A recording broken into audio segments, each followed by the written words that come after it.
Okay, thanks, Virender ji. Good morning, everyone. I hope every one of you are doing well. There was some technical problem, जिसकी वजह से थोड़ी class delay हो गई start होने में. In our previous lecture, we were discussing the concept of depreciation. We'll continue with some of the questions of depreciation. I have shared this PDF with you all on Google Classroom, and hope you all have this PDF with you. Now coming to the question, this question is the simplest question of straight line method. In depreciation, you have to just study these two methods. One is the depreciation के लिए straight line method जो हम apply करते हैं, और दूसरा होता है diminishing value method और diminishing balance method, where it's the percentage के हिसाब से जो हम depreciation चार्ज करते हैं वो हम लोग चार्ज करते हैं बुक वैल्यू पर. और जब हम स्ट्रेट लाइन की बात करते हैं, स्ट्रेट लाइन में हम लोग जब डेप्रिसिएशन चार्ज करते हैं तो the amount of depreciation will be same every year. जो आपको पेपर में क्वेश्चन आएगा that will be mainly from the change of method we have to discuss in this chapter. जो आप लोगों ने स्कूल टाइम पे क्वेश्चन किए थे उसमें आपने ये दो मेथड्स पढ़े हुए हैं. You must have prepared machine account using the either of these methods. जो पेपर में अभी आपको ग्रेजुएशन लेवल पे जिस पे फोकस करना है वो आपको फोकस करना है चेंज ऑफ मेथड पे. चेंज ऑफ मेथड पे बेसिकली इट्स सेइंग कि कुछ टाइम तक आपने जो भी एसेट्स परचेज किए हैं उस पे आपको एक मेथड से डेप्रिसिएशन चार्ज कर रहे थे, either it was straight line और it was diminishing balance method. कुछ टाइम के बाद because of some or the other reason the company is deciding to change the method of charging depreciation. For example, अगर मैं ये बोलूँ कि शुरू में स्टार्टिंग में कंपनी डेप्रिसिएशन चार्ज कर रही थी स्ट्रेट लाइन से, 4-5 साल कंपनी ने स्ट्रेट लाइन से डेप्रिसिएशन चार्ज किया. 5th ईयर ऑनवर्ड्स कंपनी ये चाहती है कि वो डेप्रिसिएशन स्ट्रेट लाइन की बजाय रिटन डाउन वैल्यू मेथड से लगाए. तो the company has this option. The company can change the method of charging depreciation by giving the justification. It has to disclose this that we have changed the method of charging depreciation. तो जो हम लोग इस तरह के questions करते हैं जहाँ चेंज ऑफ मेथड होता है from straight line to WDV और WDV टू स्ट्रेट लाइन, उस पर आपको फोकस ज़्यादा करना है. सिर्फ रिमाइंडर के तौर पे आप कह सकते हैं we are discussing this simple question of these two methods also. Now the question is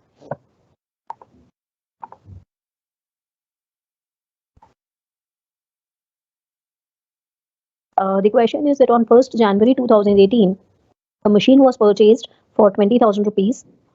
जब हम मशीन परचेज करेंगे, अब मैं लास्ट की जो लाइन है क्वेश्चन की वो पहले पढ़ रही हूँ, that you have to prepare the machinery account for 4 years 2018 to 21 and the depreciation is charged at a rate of 10% under original cost method. Original cost method मतलब स्ट्रेट लाइन मेथड से हम depreciation charge करेंगे. जब हम straight line method से depreciation charge करते हैं तो उसका जो अमाउंट होता है डेप्रिसिएशन का पर ईयर, वो कैलकुलेट करने के दो तरीके हैं. पहला कि आपको डेप्रिसिएशन का रेट दिया हुआ होगा, जैसे इस क्वेश्चन में दिया हुआ है 10%, तो 10% कॉस्ट के हिसाब से जो भी कॉस्ट होगी एसेट की उस पे 10% के हिसाब से डेप्रिसिएशन लगता रहेगा and the amount of depreciation per year will be same. दूसरा तरीका होता है जो हमने लास्ट क्लास में डिस्कस किया था, जहां हम फॉर्मूला अप्लाई करते हैं, where the amount of depreciation will be equals to the cost of the asset minus salvage value और द स्क्रैप वैल्यू और residual value divided by estimated life.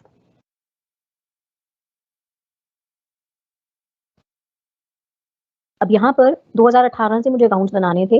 1st जनवरी को मैंने एक मशीन परचेज की 20,000 रुपए की, तो एंट्री होगी machine account debit to bank account 20,000. तो मशीन अकाउंट हमें बनाना है, उसमें डेबिट साइड पे the first entry will be on 1st of January 2018 bank account 20,000 rupees से, जो मैंने फर्स्ट मशीन परचेज की है.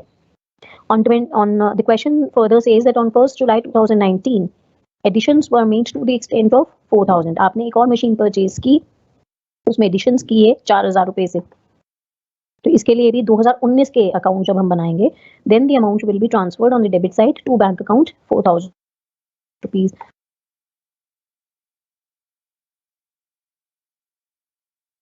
ये वाली एंट्री 2019 वाले अकाउंट में आपके पास बैंक अकाउंट से एंट्री आ गई.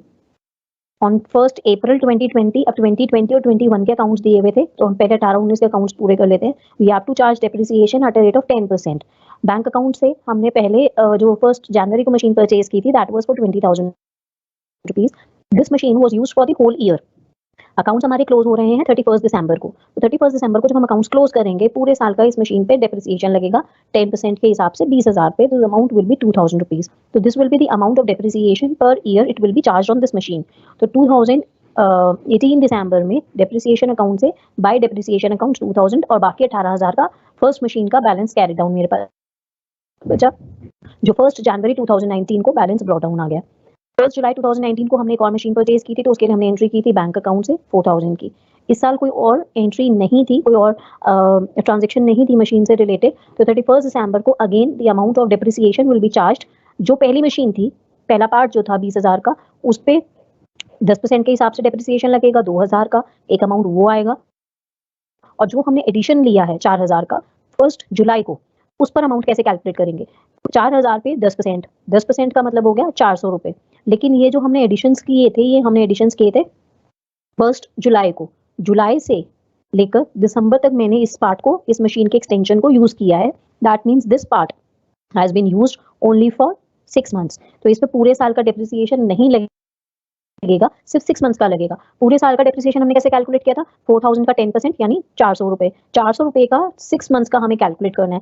ये 400 रुपए था पूरे साल का, 6 मंथ्स के लिए आ जाएगा इंटू 6/12, तो ये आपको अमाउंट आएगा 200 रुपए, जो डेप्रिसिएशन लगेगा इस वाले मशीन के एक्सटेंशन पे जो आपने 1 जुलाई को कराया था। तो टोटल अमाउंट डेप्रिसिएशन का आंसर में दिखा रखा है, इकट्ठा करके 31 दिसंबर 2019 को the amount of depreciation on first part it's 2000, second part 200, तो 2200 रुपए का टोटल में डेप्रिसिएशन का अमाउंट आया।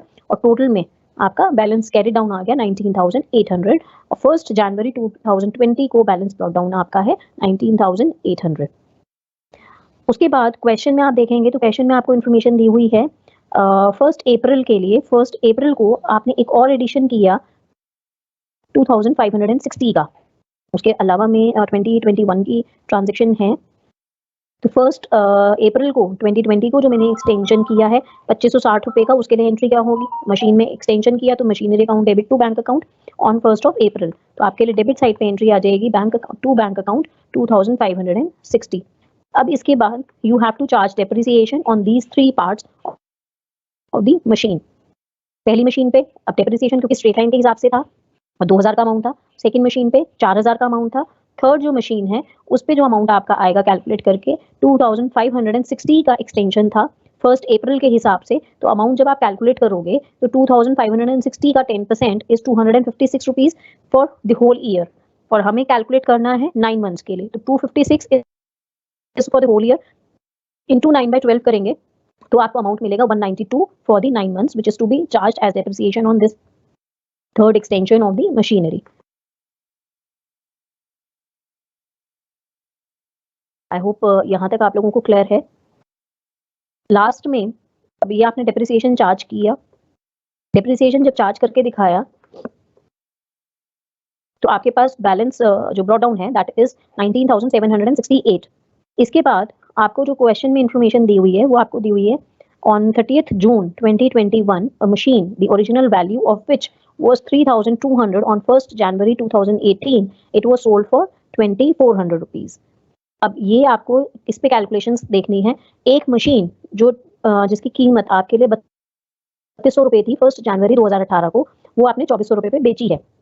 एक आपको एंट्री जब whenever you are selling any machine और एनी एसेट, तो हमें क्या क्या एंट्रीज करनी है? मशीन मेरी बिकी है तो मशीन अकाउंट में क्रेडिट हो जाएगा बैंक अकाउंट से with the amount of sales at which it has been sold. तो ये बिकी मेरी 2400 रुपए पे है, तो एक एंट्री तो मेरी क्रेडिट साइड पे आ जाएगी 30th जून को 2400 रुपए की बाय बैंक अकाउंट। पहला पार्ट जो मशीन का था वो मैंने 2400 रुपए पे एक पार्ट उसका बेच दिया है। उसकी जो वैल्यू थी वो सिर्फ 3200 थी। जो मैंने मशीन परचेज की थी that was purchase for 20,000 rupees. I need to calculate the amount of profit or loss on the sale of this particular part of the machine which has been sold for 2,400। अब इसको हम कैसे calculations करके देखेंगे? जो machine आपने बेची है that was sold for 2,400 rupees, लेकिन उसकी जो कॉस्ट थी 1 जनवरी को वो थी 3,200 रुपीज। तो हमें वर्किंग नोट्स में प्रॉफिट या लॉस कैलकुलेट करने के लिए वर्किंग नोट्स हम बनाएंगे जहां पर हम उसकी कॉस्ट से शुरू करेंगे। Now the cost was 3,200 rupees. अब 2018 में मैंने परचेज की थी, 2018 में जब मैंने परचेज की तो उसमें मैंने 2018 का पूरा अमाउंट लगाया डेप्रिसिएशन का। डेप्रिसिएशन हम लगा रहे हैं स्ट्रेट लाइन 10% के हिसाब से, तो 320 will be the amount of depreciation for 2018। फिर 2019 में भी 10% डेप्रिसिएशन है स्ट्रेट लाइन के हिसाब से, again the amount will B 320 rupees. फिर 2020 का जब हम डेप्रिसिएशन चार्ज करेंगे तो again it will B 10% of depreciation on straight line, तो 320 रुपए का ये अमाउंट आ जाएगा। 2021 में मैंने उसको बेचा है 1 जुलाई को, इसका मतलब 6 महीने मैंने उसको यूज किया है। पूरे साल का जो डेप्रिसिएशन है वो है 320 रुपए, तो 6 महीने का उसका हाफ लगेगा 120 रुपीज। ये 4 अमाउंट मेरे डेप्रिसिएशन के हैं, जिसमें पहले 3 साल पूरे साल का 320 रुपीज लगा, फोर्थ ईयर में 6 मंथ्स का लगा 160 रुपीज। तो टोटल मेरा अमाउंट डेप्रिसिएशन का डिडक्ट करने के बाद जो बुक वैल्यू मेरी आती है on the date at which the machine has been sold for 2400 rupees, it comes out to be 2080 rupees। 2080 रुपए उसकी बुक वैल्यू है। उसकी बुक वैल्यू जिस दिन मैंने बेची है वो 2080 है, बेची मैंने 2400 रुपए पे है। इसका मतलब जो डिफरेंस है 2400 रुपए का, जो बेचने के बाद 320 रुपए का जो डिफरेंस आ रहा है वो मुझे एक्स्ट्रा मिला है मशीन को बेचने से। तो this is the profit which I have earned at the time of sales of this machine. तो हम इसकी एंट्रीज कैसे कैसे करेंगे। 1 जनवरी 2021 को बैलेंस ब्रॉट डाउन मेरे पास था 19,768 का। उसमें एक मैंने डेप्रिसिएशन लगाया उस पार्ट पे जो मैंने बेचा, उस पार्ट का जो मशीन पे डेप्रिसिएशन लगा इस साल का 6 महीने का, वो अमाउंट कितना हमने वर्किंग नोट्स में देखा था 6 महीने का 160 रुपीज। एक अमाउंट डेप्रिसिएशन का वो लगा 30 जून को जिस दिन हमने बेची है, उस दिन तक का डेप्रिसिएशन ये लगाया। जब हमने बेची तो एंट्री क्या करी, बाय बैंक अकाउंट 2400। अब इसमें जो हमने प्रॉफिट या लॉस कैलकुलेट किया है, जो इस क्वेश्चन के हिसाब से प्रॉफिट आता है 320 का, that has to be on the debit side of the machine account, क्योंकि मशीन से मुझे बेचने से पैसा मिला, प्रॉफिट मिला, तो it has to be transferred in on the debit side of machine account. तो to profit and loss account, bracket में आप लिख दीजिएगा profit on sale of machine 320 rupees. ये वाली 3 एंट्रीज हमने उस मशीन के पार्ट के लिए की हैं जो हमने 1 जनवरी 2020 को परचेस की थी और 30 जून 2021 को हमने 2400 रुपए में बेची है, जिसके बेचने पर 320 का मुझे प्रॉफिट हुआ है।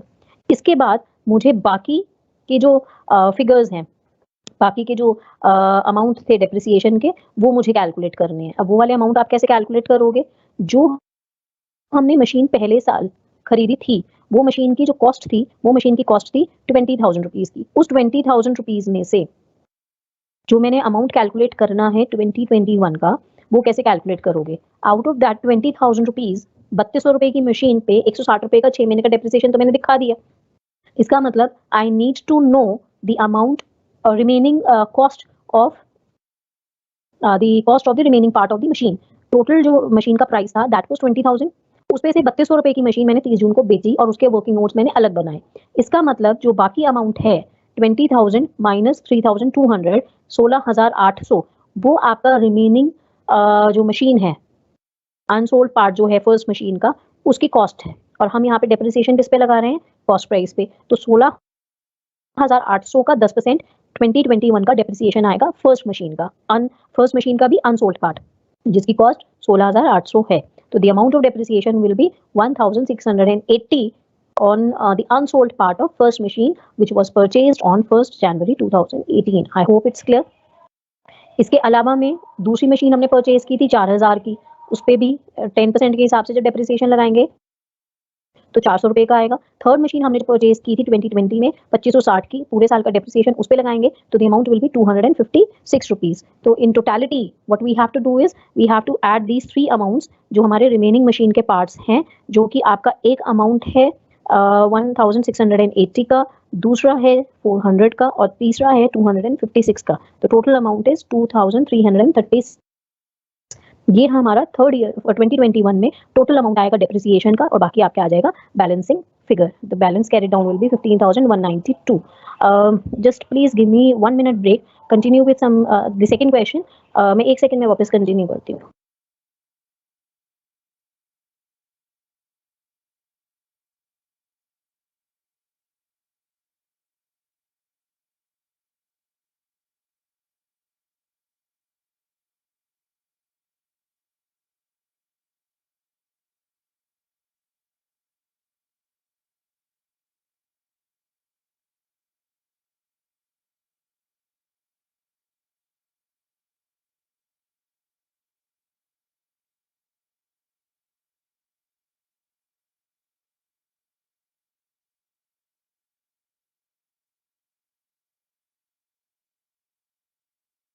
I hope the simple question is clear to you all.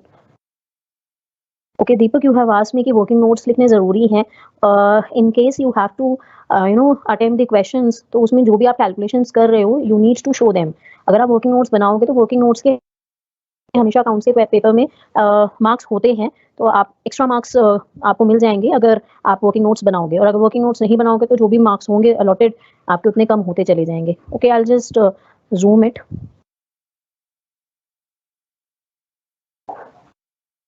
I think now it's visible to you all, or in case some problem is there, just let me know.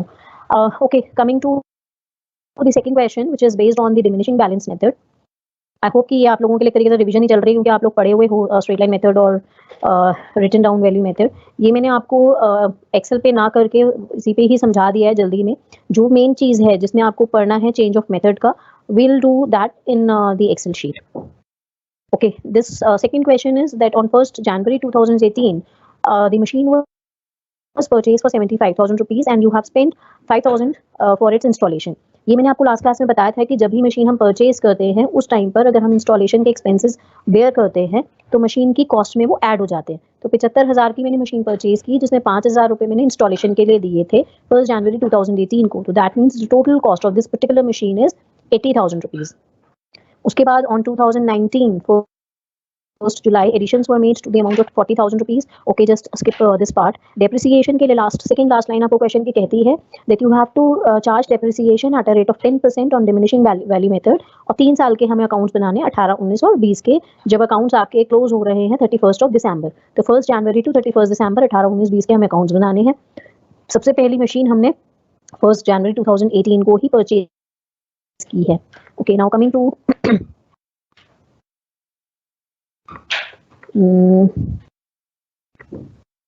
इसमें लॉस और cell भी है।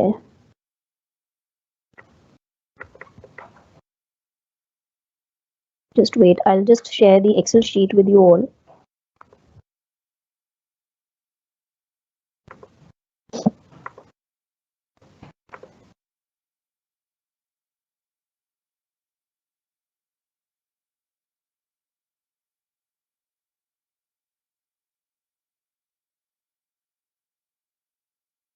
Okay, I have shared the Excel sheet with you all.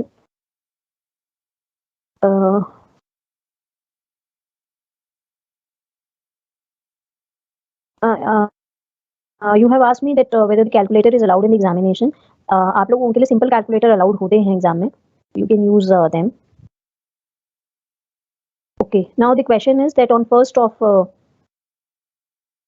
January 18, you have purchased a machine worth 75,000 plus 5,000 installation के, तो 80,000 total हो गए। उसके बाद 2019 का अमाउंट दिया हुआ था, तो और डेप्रिसिएशन हम चार्ज कर रहे हैं 10% के हिसाब से, डिमिनिशिंग बैलेंस मेथड के हिसाब से। तो ये आपके पास स्क्रीन पे सॉल्यूशन आपको दिख रहा है, and I hope it's clearly visible.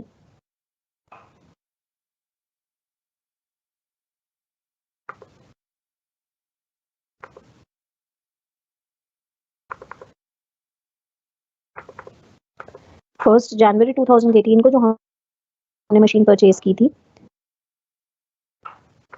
System में कुछ प्रॉब्लम आ रही है।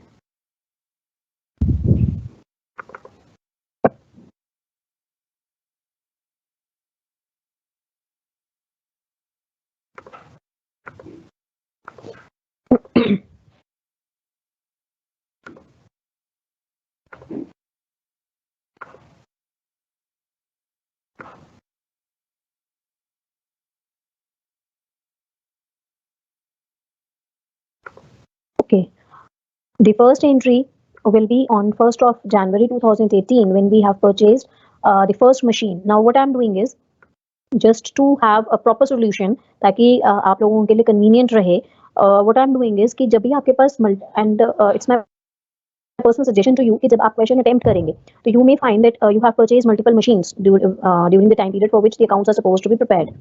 तो आप उसमें क्या कर सकते हैं कि जब भी आप मशीन परचेज कर रहे हो तो every time you just mark them M1, M2, M3, machine 1, machine 2, machine 3। आप उसको अलग अलग करके अगर दिखाएंगे तो आपके लिए सोल्यूशन करना इजी हो जाएगा। बाकी आपकी अपनी प्रैक्टिस के ऊपर है, अगर आपको लगता है कि इकट्ठा दिखाकर भी आपको कन्वीनियंट है तो even then it will not be a problem. On 1st January 2018 the first machine was purchased, so what I have written is to bank account M1 मैंने उसको मार्क किया है 80,000 रुपीज का।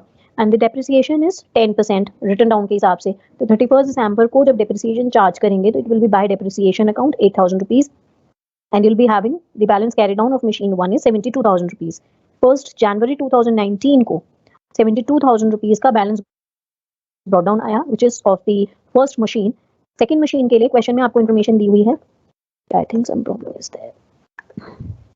Just wait for a while.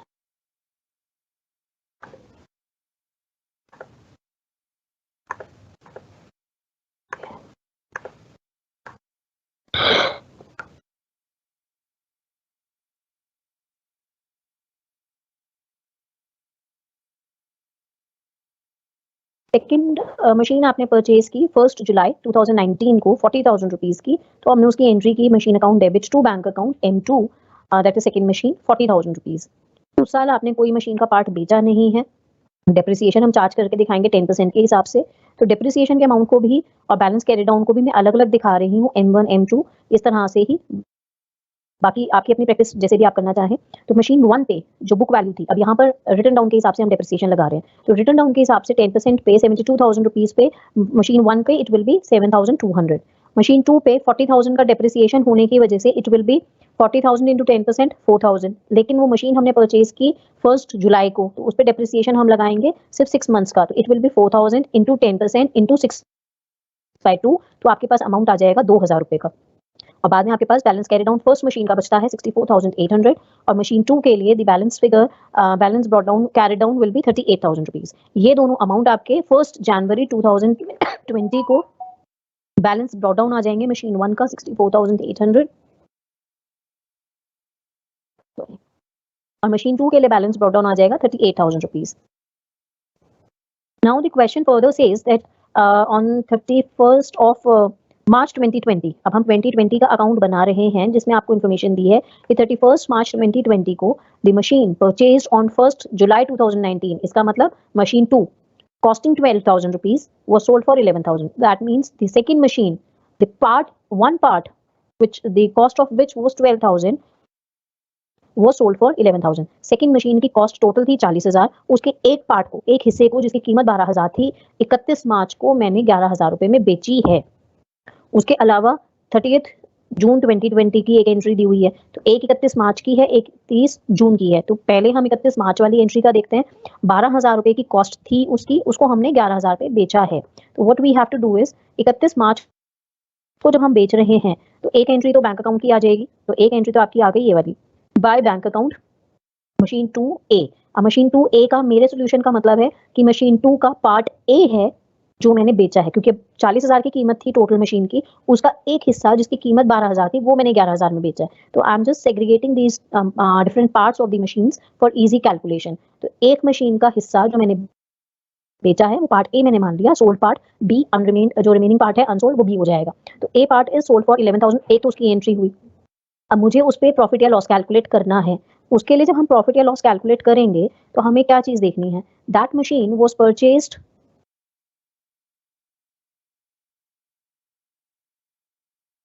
Hang हो गया, okay, that machine was purchased for 12,000।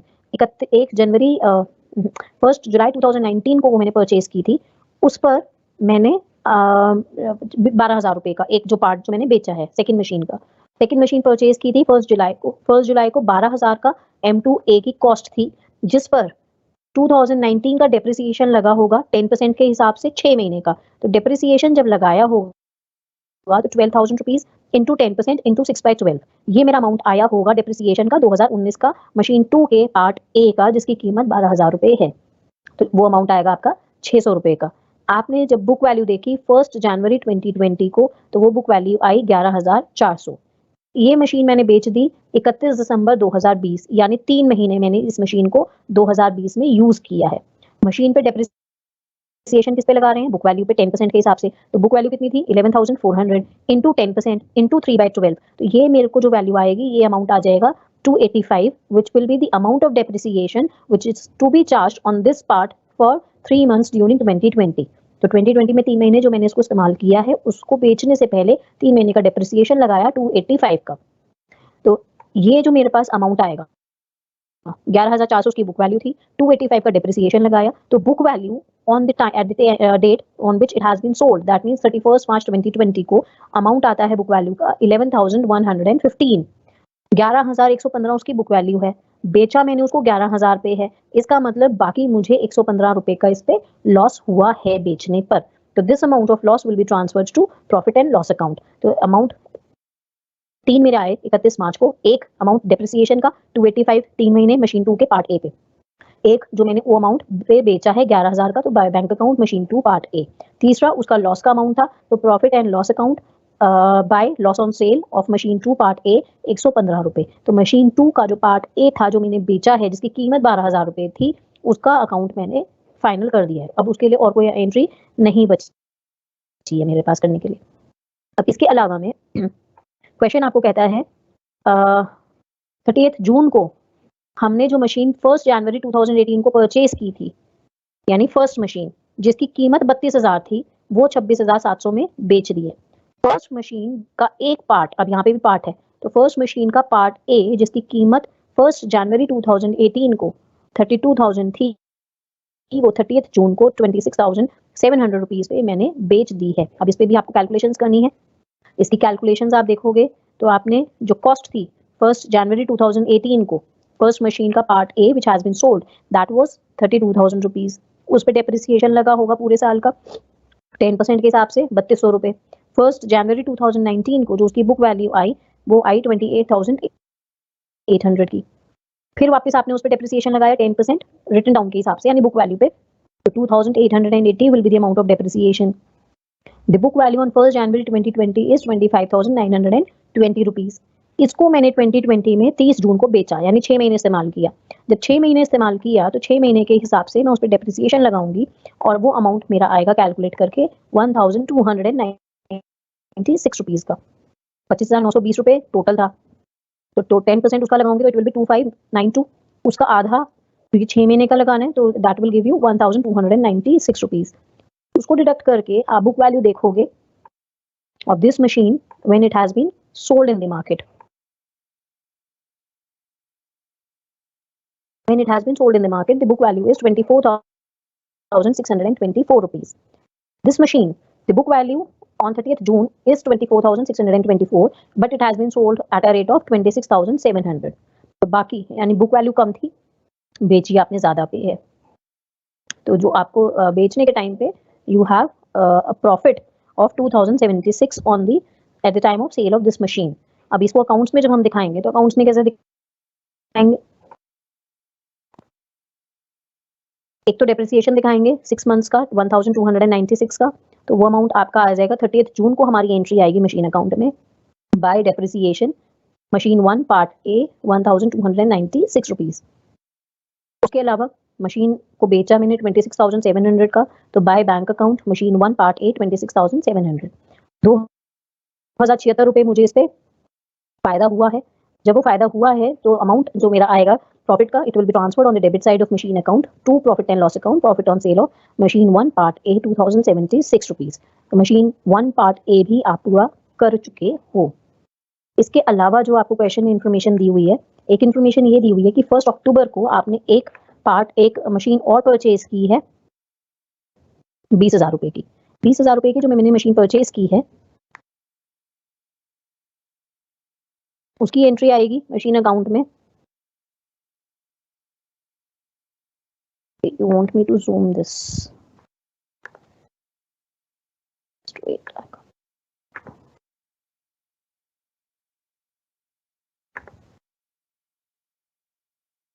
I think some technical issue is there with the Teams application today. It's not working properly.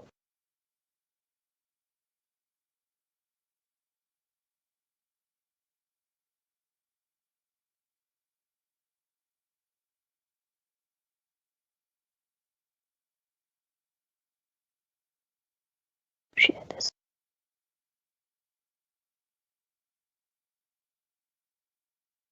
Yeah, I have zoomed it. I think now it's clearly visible to you. Okay. Now last part is saying that 1st October 2020 को आपने 20,000 की एक machine और purchase की है, तो machine account में the amount will be on the debit side to bank account machine 3 20,000 rupees. अब मशीन 1 का पार्ट ए की हम एंट्री कर चुके हैं, मशीन 2 के पार्ट ए की एंट्री कर चुके हैं सारी, जो हम दोनों ने दो मशीन के पार्ट्स को बेचा था। बाकी सब रिमेनिंग जो है the accounts will be closed on 31st of December 2020, जहां पे मशीन 1 का पार्ट बी जो मेरे पास अनसोल्ड है उसका डेप्रिसिएशन हम दिखाएंगे, मशीन 2 का पार्ट बी दिखाएंगे जो अनसोल्ड है, और मशीन 3 जो हमने अभी नई परचेज की है। जब इन पे डेप्रिसिएशन दिखाएंगे तो it will be basically how you have to calculate this.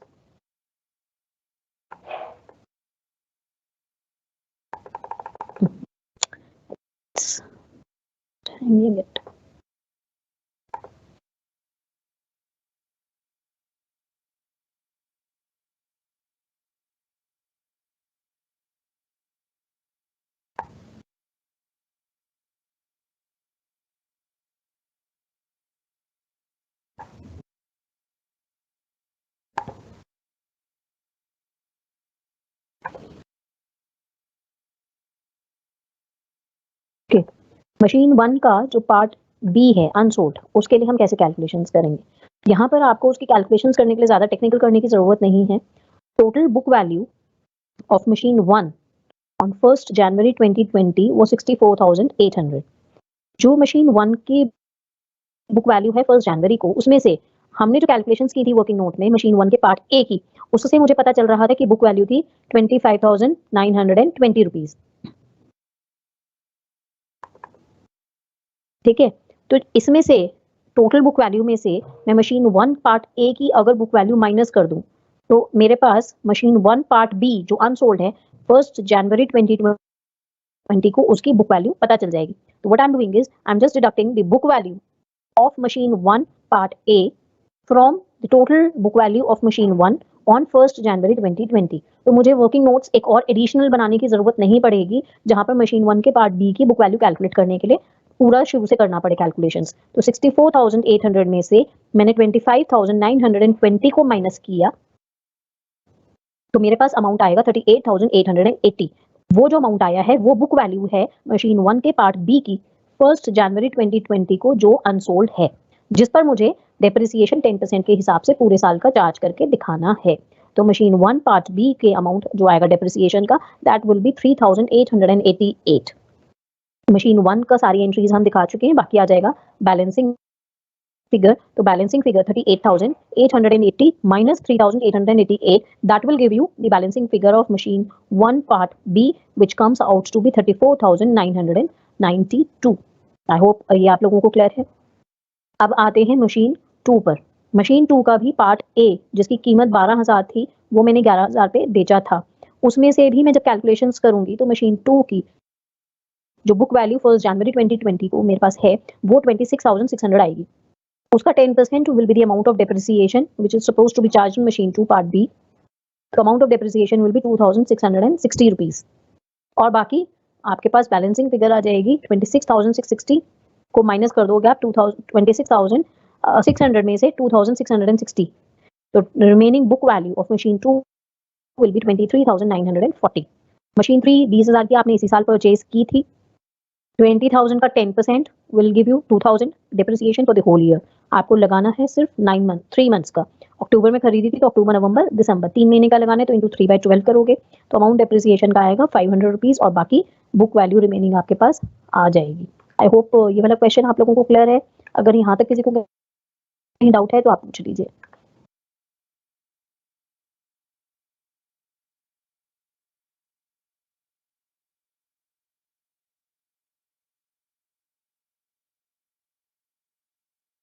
अभी आप लोगों ने मुझे ज़ूम के लिए बोला है, मैंने किया है, लेकिन आई थिंक कि कुछ टेक्निकल एरर आज टीम्स के साथ है, तो जब मैं शीट आप लोगों के साथ शेयर कर रही हूँ, स्क्रीन जब शेयर कर रही हूँ, तो उसमें कुछ प्रॉब्लम आ रही है। What I will do is कि after this lecture some of the questions are being solved on the Excel sheet. I'll share this Excel sheet with you all on Google Classroom, ताकि आप लोगों को easy हो जाएगा ये करना। अभी हैंग कर जाता है, ये प्रॉब्लम आ रही है इसमें। After this lecture, I'll share this sheet with you all on your Google class.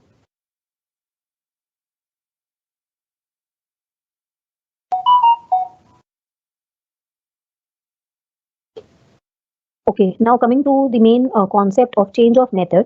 Change of method में अगर आप पुराने एडिशंस से पढ़ेंगे तो आप एक चीज ध्यान रखिएगा, the company has the option to change the method of charging depreciation. तो हमें उसमें सिर्फ स्ट्रेट लाइन मेथड और diminishing value method, diminishing balance method पढ़ना है।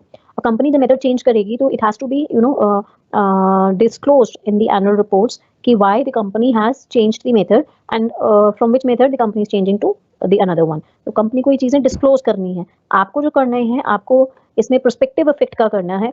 इन case you have older editions of any of the book, you may find questions from retrospective effect। Retrospective effect पहले accounting standard का हिस्सा थे, जहां हम ये कहते थे कि अगर कंपनी मेथड चेंज कर रही है तो उसको तब से इम्पैक्ट दिखाना है एग्जिस्टिंग एसेट्स पे जब से वो परचेज किए गए थे, यानी शुरू से जो करंट में एसेट्स हैं। लेकिन जब अकाउंटिंग स्टैंडर्ड्स का रिवीजन हुआ तो अकाउंटिंग स्टैंडर्ड्स में पीपीई जब आया, नया जब हमारे पास अकाउंटिंग स्टैंडर्ड आया है, तो वो रेट्रोस्पेक्टिव इफेक्ट वाला कॉन्सेप्ट विड्रॉ हो गया है, डिस्कार्ड कर दिया गया है। तो अगर आप पुरानी बुक्स में से पढ़ेंगे तो प्लीज मेक श्योर कि रेट्रोस्पेक्टिव इफेक्ट वाले क्वेश्चंस अब नहीं करने हैं, वो कॉन्सेप्ट अब डिस्कार्ड हो चुका है।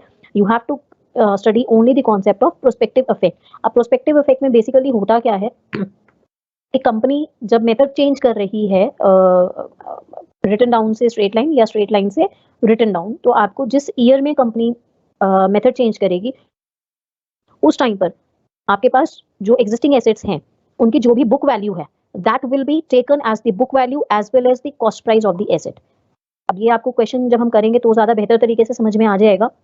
क्वेश्चन कर रहे हैं, अभी जो क्वेश्चन कर रहे हैं that is change of method from straight line to WDV. अब यहाँ पर क्वेश्चन में क्या दिया हुआ है, on 1st January 2017 a machine was purchased for 1,94,000 rupees and you have spent 6,000 on its erection। Installation के लिए 6,000 रुपए दिए हैं, इसका मतलब that will add to the cost of the machine. तो 2 लाख रुपए की मशीन हो गई 1st January 2018 को जो हमने परचेज की है। तो अकाउंट्स में आप देखोगे तो आपको 1st January 2017 में टू बैंक अकाउंट। अब सोल्यूशन आप जैसे लिखना चाहो आप वैसे कर सकते हो, जैसे आपको बुक में दिख रहा है वहां पर उन्होंने 1,94,000 अलग दिखाया है, 6,000 अलग दिखाया है। But in case you want to add this amount, इकट्ठा आप दिखाना चाहो तो आप इकट्ठा दिखा सकते हो, जैसे मैंने अपने लास्ट सोल्यूशन में दिखाया था आपको। फिर 1st जुलाई 2017 को एक और मशीन परचेज हुई, यानी सेम ईयर एक और मशीन परचेज हुई 1 लाख रुपए की। तो 1st जुलाई को हमने एक एंट्री और दिखाई to bank account 1 lakh rupees. इसके बाद क्वेश्चन आपसे कहता है कि हर बार अकाउंट्स आपके 31 दिसंबर को क्लोज हो रहे हैं और डेप्रिसिएशन जो हम लगा रहे हैं वो 10% ओरिजिनल कॉस्ट पे लगा रहे हैं।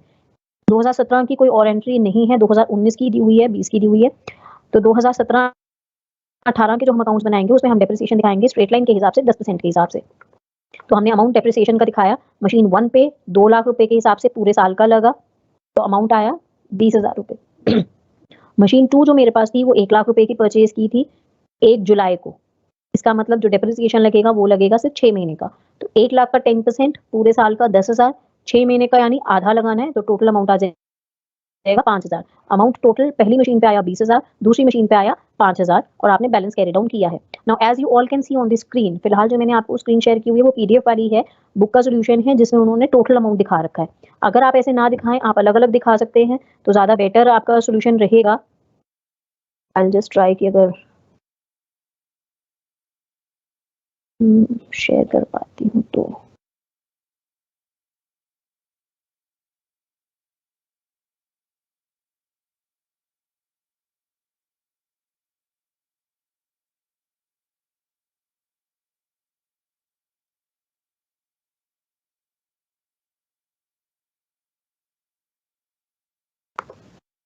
ये अभी शेयर नहीं हो पा रही है एक्सेल की sheet. I will explain this here only. इसके बाद सेकंड ईयर 2018 में बैलेंस ब्रो डाउन आएंगे दोनों मशीन के, तो टोटल यहाँ पे दिखा रखे हैं 2,75,000 रुपीज के। फिर वापस स्ट्रेट लाइन के हिसाब से डेप्रिसिएशन लगना है, तो पहली मशीन की कॉस्ट थी 20,000 के हिसाब से डेप्रिसिएशन लगता है, 2 लाख की जो कॉस्ट थी, तो total amount will B 20,000 rupees. पहली मशीन की कीमत थी 1 लाख रुपए, पूरे साल का डेप्रिसिएशन लगेगा 10,000 रुपए। तो यहाँ पर sorry, amount for second year, amount of depreciation for second year will be on first machine it will be 20,000 rupees, on second machine it will be 10,000 rupees। बाकी आपके पास बैलेंस आ जाएगा। टोटल दोनों का मिलाकर बैलेंस आपके पास आ रहा है 2,45,000 rupees which will be the opening balance on 1st of January 2019। अब 19 के लिए क्वेश्चन आपको क्या कह रहा है, 19 के लिए on 1st July 2019 the machine machine purchased on 1st January 2017 was sold for 1 lakh rupees. आपने जो पहली मशीन परचेज की थी वो आपने 1 लाख रुपए पे बेच दी है पूरी की पूरी, और उसी दिन एक और मशीन परचेज की है 1.5 लाख रुपए की 1 जुलाई को। 1 जुलाई की हमारी 3 एंट्रीज आएंगी। एक जो मैंने नई मशीन परचेज की थी तो टू बैंक अकाउंट 1,50,000 रुपीज, और एक by bank account with the amount of 1 lakh rupees जो मैंने फर्स्ट मशीन को बेचा है। अब फर्स्ट मशीन को जो बेचा है उस पे जब आप प्रॉफिट या लॉस कैलकुलेट करोगे, द अमाउंट जो उसकी बुक वैल्यू आएगी, वो बुक वैल्यू कैसे आई?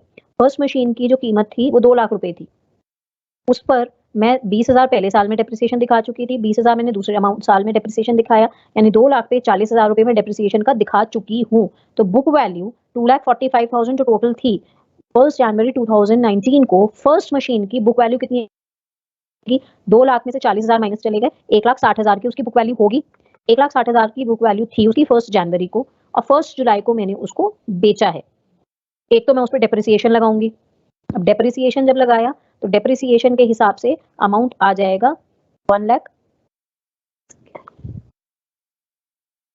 सॉल्यूशन में कुछ गड़बड़ है। Okay, the amount of the depreciation, एक second, the question is saying okay okay जो नॉर्मल, अब इसमें जो क्वेश्चन है, क्वेश्चन का एक पार्ट आपको ये कह रहा है कि जो डेप्रिसिएशन है हम उस साल नहीं लगाएंगे जब हमने मशीन को बेचा है। ये आपको इन्फॉर्मेशन दी हुई है। No depreciation need be charge during the year of sale of machinery for that part of the year when the machine was used. तो जिस साल मैं कोई भी मशीन बेच रही हूँ उस साल अगर मैंने उसको यूज किया भी है तो हम डेप्रिसिएशन नहीं दिखा रहे हैं। तो नॉर्मली हम क्या करते हैं, अगर अगर ये इन्फॉर्मेशन नहीं दी होती तो हम क्या करते, 1,60,000 पे जो 2 लाख की कीमत थी 6 महीने मैंने यूज किया है तो डेप्रिसिएशन 10,000 का मैं दिखाती, और फिर बुक वैल्यू के हिसाब से लॉस मेरा आता 50,000 रुपए।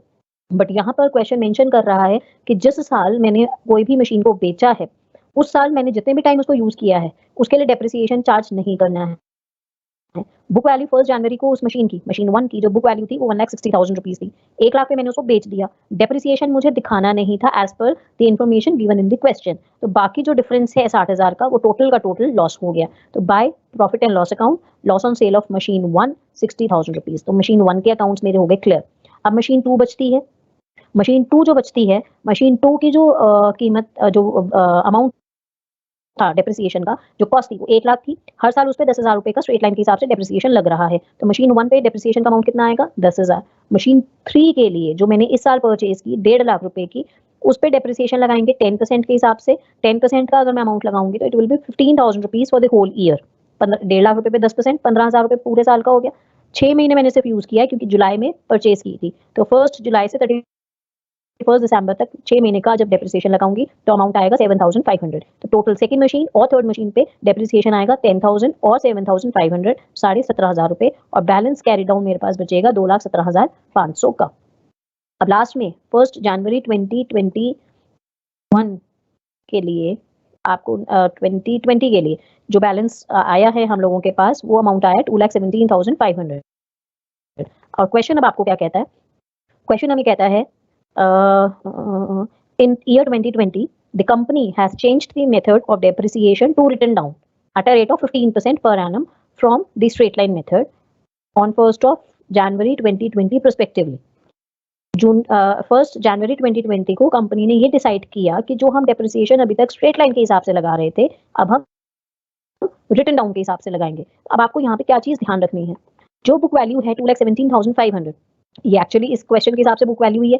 अब डेप्रिसिएशन लगेगा 31 दिसंबर 2020 को, तो 15% का जो रेट ऑफ इंटरेस्ट है this will be the total book value of the remaining machines. अगर आप सेग्रीगेट करके दिखा रहे हो तो अलग अलग होंगी, इकट्ठे दिखा रहे हो तो इकट्ठे के हिसाब से होगी बुक वैल्यू। तो टोटल मशीन्स की बुक वैल्यू 2,17,500 पे 15% डेप्रिसिएशन लगेगा। अगर आप इसको अलग अलग दिखा रहे हो तो आप अलग अलग डेप्रिसिएशन 15% उन्हीं बुक्स पे बुक वैल्यू पे दिखा के बैलेंस कैरी डाउन दिखा देंगे। तो टोटल आपका इतना अमाउंट आना चाहिए। अब आपको जो चीज ध्यान रखनी है वो सिर्फ ये चीज ध्यान रखनी है कि जिस साल कंपनी मेथड चेंज कर रही है डेप्रिसिएशन का, स्ट्रेट लाइन से रिटर्न डाउन या रिटर्न डाउन से स्ट्रेट लाइन, उस साल जो भी बुक वैल्यू होगी स्टार्टिंग में 1 जनवरी या 1 अप्रैल जो भी बैलेंस ब्रॉट डाउन है वो है तो एक्चुअली बैलेंस ब्रॉट डाउन, लेकिन अगर कंपनी स्ट्रेट लाइन से रिटर्न डाउन पे जा रही है तो उसको बुक वैल्यू मानकर उस पर डेप्रिसिएशन लगा दोगे रिटर्न डाउन के हिसाब से, जो भी परसेंटेज आपको क्वेश्चन में दी होगी, जैसे हमने इस क्वेश्चन में किया।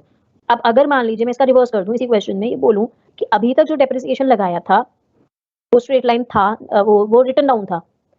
तो जो ये बुक वैल्यू आई, ये अमाउंट मेरा आया है 2,17,500 का as per the book value written down के हिसाब से। और अब कंपनी स्ट्रेट लाइन पे जाना चाहती है, तो दिस बुक वैल्यू ऑफ 2020 1 जनवरी है तो ये book value, but this will be assumed to be the cost price. अब अगर मैं ये कहती कि ये 2,17,500 15% रिटर्न डाउन के हिसाब से बुक वैल्यू आई है, और अब कंपनी स्ट्रेट लाइन पे जाना चाहती है 10%, तो स्ट्रेट लाइन पे पहले वाली अमाउंट नहीं देखेंगे। Now this will be the cost price. अलग अलग देखोगे तो जो भी अमाउंट होंगे वो आपके कॉस्ट प्राइस होंगे, और उसी पे ही आप कैलकुलेशंस करेंगे। आई होप ये आप लोगों को क्लियर है।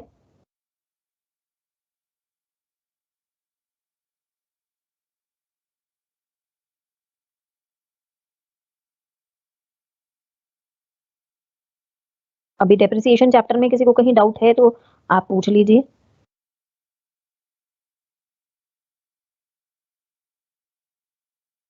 Otherwise, I'll start with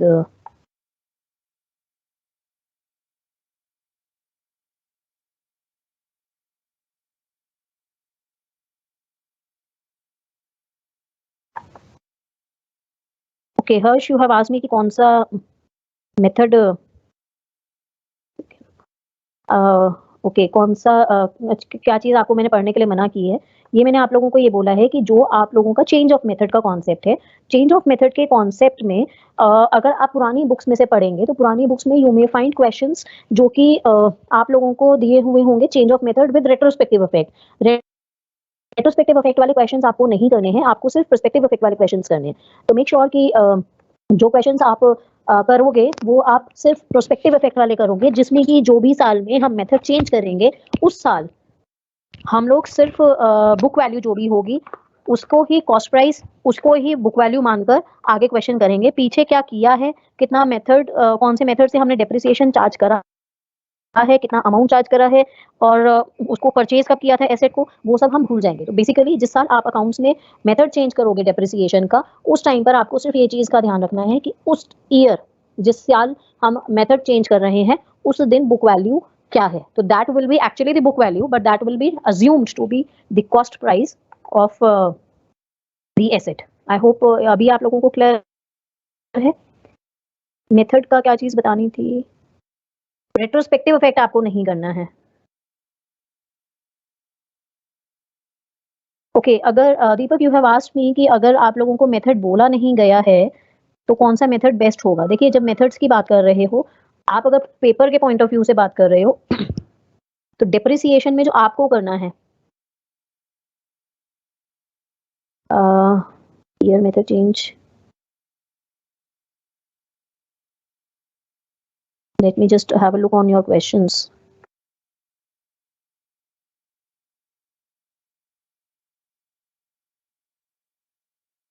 Okay, you have asked me कि अगर मेथड का बोला नहीं तो कौन सा मेथड बेस्ट होगा। As far as questions are concerned, अगर आपको क्वेश्चंस की अगर मैं बात करूंगी तो क्वेश्चंस में तो आपको सिर्फ ये चीज ध्यान रखनी है कि जो सेकेंड को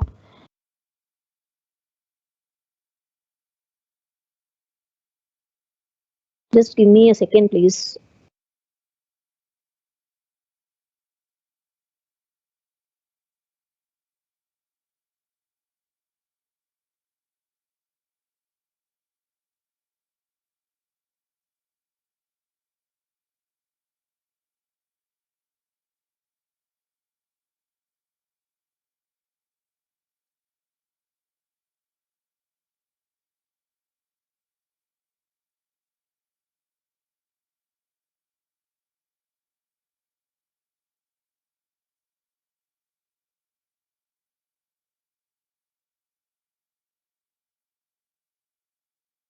Okay, as far as the methods are concerned, कौन सी कंपनी कौन सा मेथड यूज कर रही है, मेथड चेंज कब करेगी, क्यों करेगी, उसके अलग अलग रीजंस होते हैं। जब हम डेप्रिसिएशन चार्ज करते हैं तो डेप्रिसिएशन का इम्पैक्ट आता है प्रॉफिट की फिगर पे। तो प्रॉफिट मुझे कम दिखाना है, प्रॉफिट मैं ज्यादा दिखाना चाहती हूँ, तो हर चीज का इम्पैक्ट आता है कंपनी पे। For example if I just say कि मुझे पोटेंशियल जो इन्वेस्टर्स हैं मैं उनको अट्रैक्ट करना चाहती हूँ कि ज़्यादा से ज़्यादा लोग मेरी कंपनी में इन्वेस्ट करें being as a share holder. जो पोटेंशियल इन्वेस्टर्स हैं, वो कंपनी में इन्वेस्ट करने के टाइम पर कंपनी की प्रॉफिटेबिलिटी, कंपनी ने डिविडेंड कितना दिया है, ये सब चीज़ों पे फोकस करके देखते हैं। तो हो सकता है कि मैं उस टाइम पे मैं ये चाहूँ कि जो मैं अकाउंट्स शो कर रही हूँ, फाइनेंशियल स्टेटमेंट्स जो मैं अपने दिखा रही हूँ, उसमें जो प्रॉफिट की फिगर है, वो मैं बढ़ाकर दिखा दूँ just to attract new customers, new potential investors in the which are available in the market. अब होगा क्या कि उसका हर चीज़ का देखो फ़ायदा है, तो नुकसान भी है। मैंने पोटेंशियल इन्वेस्टर्स को अट्रैक्ट करने के लिए प्रॉफिटेबिलिटी बढ़ा के दिखाने की सोची, तो मैं क्या करूँगी, अब प्रॉफिट की फिगर पे एक मेरे पास ऑप्शन है कि मैं डेप्रिसिएशन के अमाउंट में चेंजेस कर सकती हूँ। अब आप ये लॉजिक लगाओ कि जो हम डेप्रिसिएशन के 2 मेथड्स पढ़ रहे हैं सिर्फ। एक मेथड है स्ट्रेट लाइन मेथड, एक है रिटन डाउन वैल्यू मेथड। दोनों में डिफरेंस क्या है?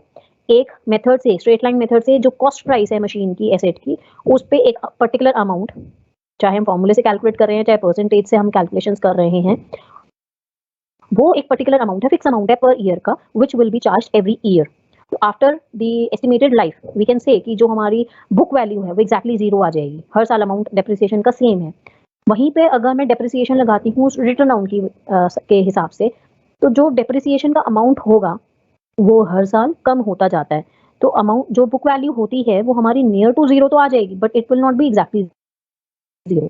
और हर अमाउंट से फर्क आता है कहीं ना कहीं प्रॉफिट की फिगर पे। तो मैंने क्या किया कि परसेंटेज में चेंज किया या मेथड में चेंज किया। अब मैं अगर मान लीजिए स्ट्रेट लाइन से लगा रही हूँ, डेप्रिसिएशन दोनों में अगर मान लीजिए 10% ही है, just to make the concept clear to you, 10% है 1 लाख की बुक, 1 लाख की कॉस्ट है एक मशीन की। एक मेथड है 10% स्ट्रेट लाइन, एक मेथड है 10% रिटर्न डाउन।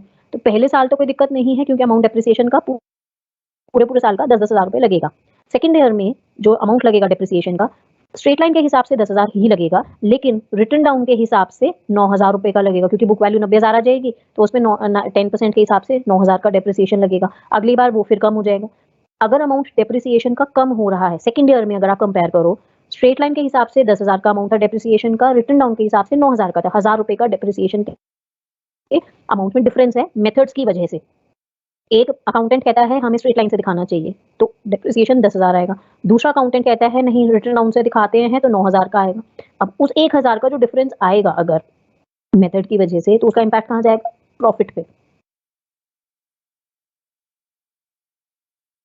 अब उसका जो लॉन्ग टर्म इम्पैक्ट होगा वो क्या क्या होगा? You may attract the potential investors available in the market, but at the same time profit मैंने ज्यादा दिखाया तो मेरी टैक्स लायबिलिटी भी ज्यादा दिखी, मुझे टैक्स ज्यादा देना पड़ा। हो सकता है पोटेंशियल, अब मुझे ये चीज़ खुद डिसाइड करनी है कि एक मुझे फ़ायदा हो रहा है, एक मुझे नुकसान हो रहा है, तो ज़्यादा क्या है? फ़ायदा ज़्यादा है या नुकसान ज़्यादा है? तो डिपेंडिंग ऑन अदर फैक्टर्स जो आपके कंपनी के वर्किंग को, कंपनी की प्रॉफिटेबिलिटी को, बाकी सारी चीज़ों को इम्पैक्ट करते हैं, उन सब चीज़ों को कंसिडर करके आप ये डिसाइड करोगे कि कौन-सा मेथड आपके लिए फ़ायदा रखेगा, करेगा। हालाँकि आपको एक चीज़ ज़रूर ध्यान रखनी है कि जो हमारा कंसिस्टेंसी कन्वेंशन है, वो आपको ये ज़रूर कहता है कि आप ऐसा मत कीजिएगा कि एक साल स्ट्रेट लाइन लगाया, दूसरे साल आपने रिटर्न डाउन लगाया, तीसरे साल आपने कोई और मेथड लगाया। Don't change the method of charging depreciation frequently. If you think it's justified, तो आप कुछ टाइम के बाद उसको चेंज कर सकते हो। ऐसा नहीं कि चेंज करने का ऑप्शन नहीं है, बट आपके पास जस्टिफिकेशन होनी चाहिए कि हाँ, it's justified when you are changing the method of charging depreciation and you have to disclose it.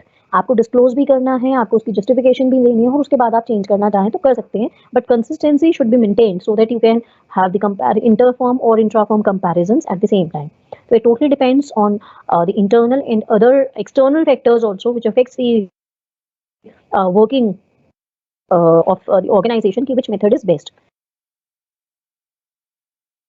इसमें एक मेथड और होता है जो हम लोगों ने नहीं पढ़ा है, और हो सकता है आपने 11th-12th में पढ़ा हो, which is sinking fund method, जिसमें कंपनी एक अमाउंट, जो एक कैशलेस ट्रांजेक्शन है, क्योंकि डेप्रिसिएशन एक कैश में कोई अमाउंट तो जा नहीं रहा है कहीं पे भी, तो एक अमाउंट परसेंटेज एक इन्वेस्ट करना शुरू कर देती है, जो कि वो यूज करती है जब मशीन्स को या एसेट्स को रिप्लेस करना है। तो वो एक अलग कॉन्सेप्ट है। तो कुछ लोगों को लगता है कि वो ज़्यादा बेहतर है, क्योंकि जब हम एसेट को रिप्लेस करेंगे, the funds will be available with us so that we can easily replace the assets. तो it totally depends on your choice, it totally depends on different factors which method you would want to apply in the organization. कुछ students ने वापस मुझसे पूछा था कि जो हमको नहीं पढ़ना है वो मैं आपको बता रही हूँ दोबारा से कि चेंज ऑफ मेथड में पहले रेट्रोस्पेक्टिव इफेक्ट होता था। अब मैं वो समझा नहीं रही हूँ, कुछ स्टूडेंट्स ने मुझसे कहा है कि रेट्रोस्पेक्टिव इफेक्ट और पर्सपेक्टिव में क्या डिफरेंस है। मैं अगर उसकी डिटेल पे समझाऊंगी तो यू मे गेट कंफ्यूज और आप उसको पढ़ना शुरू कर दोगे। आपको पढ़ना नहीं है, मोटा मोटा सिर्फ इतना समझा रही हूँ कि आपको ये चीज ध्यान देनी है कि जो रेट्रोस्पेक्टिव इफेक्ट होता है उसमें बेसिकली आपको ये चीज ध्यान देनी होती थी कि जब हम चेंज ऑफ मेथड करते थे तो उसका एक जो इम्पैक्ट है, मान लीजिए मैं स्ट्रेट लाइन से रिटर्न डाउन पे जा रही हूँ, तो मैं अगर 4 साल मशीन यूज कर चुकी हूँ तो 4 साल पीछे मैंने डेप्रिसिएशन चार्ज तो किया है लेकिन मैंने स्ट्रेट लाइन से लगाया था। 5th year onwards I am just charging depreciation as पर डब्ल्यूडीवी मेथड, तो मैं उसको सिर्फ 5th ईयर से उसका इम्पैक्ट दिखा रही हूँ। लेकिन रेट्रोस्पेक्टिव इफेक्ट में अगर मेरे पास आज जो एक्जिस्टिंग एसेट्स हैं जब मैं मेथड चेंज कर रही हूँ तो उसका इम्पैक्ट जो है चेंज ऑफ मेथड का वो उन सारे एसेट्स पे जो आज भी हैं शुरू से दिखा रही हूँ। तो अगर कोई मेरे पास मशीन थी जो मैं 4 साल से यूज कर रही थी उस पर भी उसको पिछले 4 साल का भी इफेक्ट दिखाऊंगी, तो उसकी एडजस्टमेंट्स होती थी, वो अब आपको नहीं पढ़नी है। आपको सिर्फ आज का देखना है कि आज उसकी बुक वैल्यू क्या है और जो बुक वैल्यू है वो बुक वैल्यू भी है अगर रिटर्न डाउन पे गए हो तो, और स्ट्रेट लाइन पे जा रहे हो तो वो ही कॉस्ट प्राइस है। बस आपको ये ध्यान रखना और कुछ नहीं। आपको सिर्फ ये 2 पढ़ने हैं और कोई उसके अलावा कुछ नहीं पढ़ना है। प्रोविजन वाला क्वेश्चन है वो आपको शीट पे मिल जाएगा, आप वो ट्राई कर लीजिएगा। मेन चीज़ें आपको क्लास में कवर अप कर रही हूँ। जो चीज़ नहीं पढ़नी होती पर्टिकुलरली वो मैं आप लोगों को बता देती हूँ so that you don't get into all the material which is not to be done by you. Provision वाले में सिर्फ अकाउंट्स की बात होती है, डिप्लीशन वाले क्वेश्चंस आपको नहीं करने हैं। Theoretical it can be asked कि अमोर्टाइजेशन, डिप्लीशन और ऑब्सोलेसेंस में क्या डिफरेंस होता है जो हमने क्लास में ऑलरेडी डिस्कस किया हुआ है। बट बाकी आपको और कुछ नहीं करना है। Okay, now I'm starting the another concept, which is inventory valuation. इसकी पीडीएफ भी मैंने आप लोगों को गूगल क्लासरूम पे आज शेयर कर दी थी। I hope you all have received it.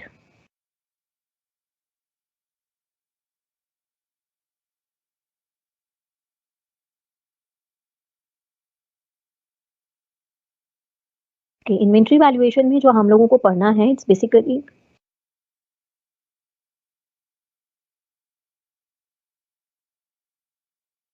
Deepali machine, बाकी जितने भी मेथड्स हैं वो भी आपको नहीं करने हैं। मेन चीज़ें मैंने आप लोगों को बता दी हैं। ओके, इन्वेंट्री वैल्यूएशन में जो हम लोगों को पढ़ना है it's basically what do you mean by inventory. Inventory is the stock in trade we have. अब स्टॉक से रिलेटेड जब हम बात करते हैं तो we may have the stock of raw material, we may have the stock of work in progress, we may have the stock of finished goods also which are ready to be sold. अभी हमारे पास हैं, बिकने के लिए वो तैयार है।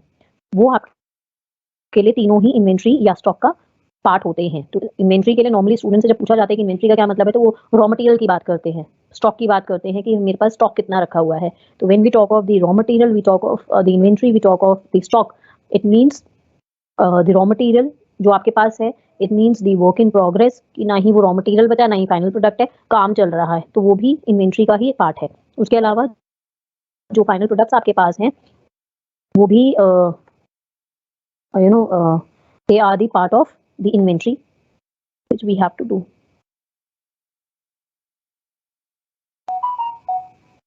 Okay, Ayush, you have asked me how to access the Google Classroom. मैंने आप लोगों के साथ लास्ट टाइम Google Classroom का एक कोर्स शेयर किया था so that you could connect to the Google Classroom where I can share the PDFs, क्योंकि ये जब मैं मीट पे आप लोगों के साथ शेयर कर रही थी तो आप लोगों को मिल नहीं रहा था। In case you don't have those link, let me just finish the concepts, then I'll share this with you so that you also can join or other students.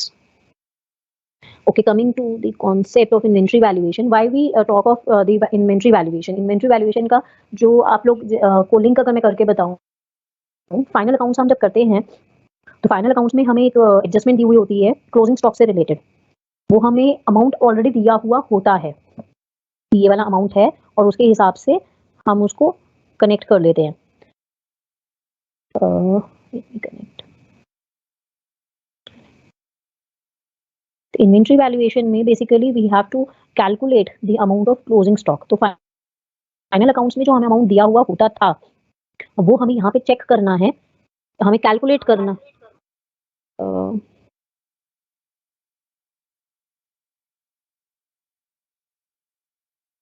Just a moment please.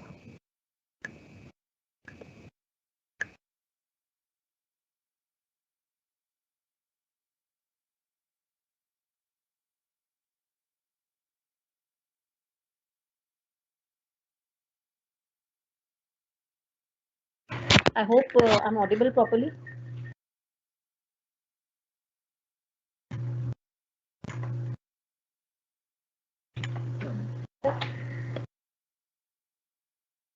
Am I properly audible to you all, or is there any problem? Just let me know because I have changed my system. थोड़ी यहाँ light की problem चल रही है तो system में battery ना होने की वजह से आप बस मुझे कंफर्म कर दीजिए कि मेरी आवाज़ आप लोगों को ठीक आ रही है तो मैं कंटिन्यू कर देती हूँ। Okay, thanks Vandana. Let me just share the inventory valuation.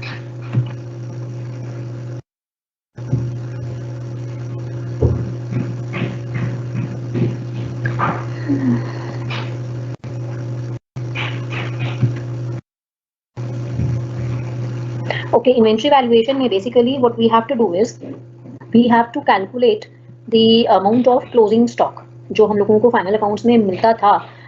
Amount calculated की अमाउंट है और हम ट्रांसफर कर देते थे ट्रेडिंग अकाउंट में और बैलेंस शीट में। Here we have to learn how to calculate the closing stock. अब उसको जब हम कैलकुलेशंस करेंगे, you have different methods to calculate the closing stock. हम सबसे पहले ये जानेंगे कि हम इन्वेंट्री वैल्यूएशन करते क्यों हैं। इन्वेंट्री वैल्यूएशन का सबसे पहला जो ऑब्जेक्टिव है, why we go into the process of calculating the closing stock और एनी इन्वेंट्री की वैल्यूएशन के लिए, the first is the effect on liquidity. अब इफेक्ट ऑन लिक्विडिटी का क्या मतलब है कि एक सेकेंड को I'll just share the screen.